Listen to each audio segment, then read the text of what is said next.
Hello everyone, అందరూ ఎలా ఉన్నారు? అందరూ బాగున్నారా? ఈరోజు ఒక restaurant style paneer matar masala curry అయితే రెడీ చేసుకుందాం. మరి ఇది ఎలా ప్రిపేర్ చేసుకోవాలన్నది ఈ వీడియోలో చూసేద్దాం, వచ్చేయండి. ముందుగా మనం పన్నీర్ని తీసుకొని ఈ విధంగా క్యూబ్స్ లాగా కట్ చేసుకోండి. ఇలా కట్ చేసుకున్న పన్నీర్లో కొంచెం ఉప్పు, కారం, అలాగే కొంచెం గరం మసాలా, పసుపు యాడ్ చేసుకొని దీన్ని బాగా మిక్స్ చేసుకోండి. ఇప్పుడు స్టవ్ ఆన్ చేసుకొని పన్నీర్ని ఫ్రై చేసుకోవడానికి కొంచెం షాలో ఫ్రై కాబట్టి కొంచెం ఆయిలే పడుతుంది.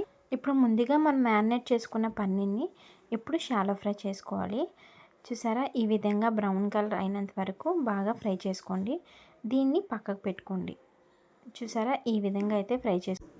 ఇప్పుడు అదే ప్యాన్లో ముందుగా కట్ చేసుకున్న ఆనియన్స్, కొత్తిమీర, ఒక 2 పచ్చిమిర్చి, ఒక చెక్క, 2 లవంగాలు, అలాగే టమాటీ యాడ్ చేసుకొని బాగా ఫ్రై చేసుకోవాలి. ఇప్పుడు జీడిపప్పు యాడ్ చేసుకోండి. ఈ జీడిపప్పు యాడ్ చేసుకోవడం వల్ల కొంచెం రిచ్ ఫ్లేవర్ వస్తుంది.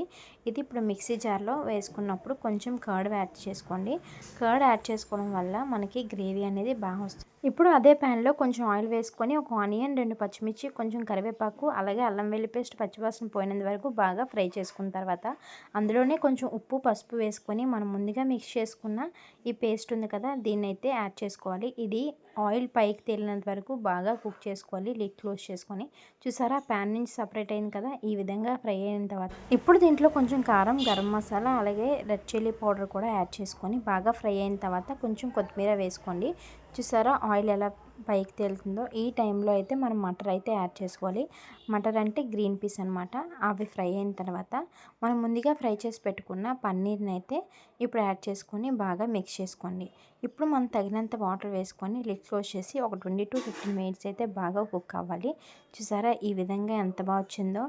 ఈ గ్రేవీ మనకు బాగా అయిందని తెలియడానికి ఆయిల్ అనేది మనకు పైకి ఫ్లోట్ అవుతుంది కదా, అప్పుడు కరెక్ట్ కన్సిస్టెన్సీలో మనకు గ్రేవీ అయినట్టు లాస్ట్లో కొత్తిమీర వేసుకుంటే మన పన్నీర్ మటర్ మసాలా కర్రీ అయితే రెడీ అయిపోయినట్టే. ఇది బగారా రైస్తో తింటే చాలా బాగుంటుందండి. బెస్ట్ కాంబినేషన్ బగారా రైస్కి అయితే. నేనైతే బగారా రైస్ చేశాను కాబట్టి ఈ కాంబినేషన్తో ఈ కర్రీ అయితే చేశాను. టేస్ట్ అయితే చాలా బాగుందని. మరి మీకు ఎలా అనిపించింది? మా వీడియో కనుక నచ్చినట్టయితే లైక్ చేయండి, షేర్ చేయండి, అలాగే ఫస్ట్ టైం చూస్తున్నట్టయితే కంపల్సరీ సబ్స్క్రైబ్ చేసుకోండి. Thank you for watching.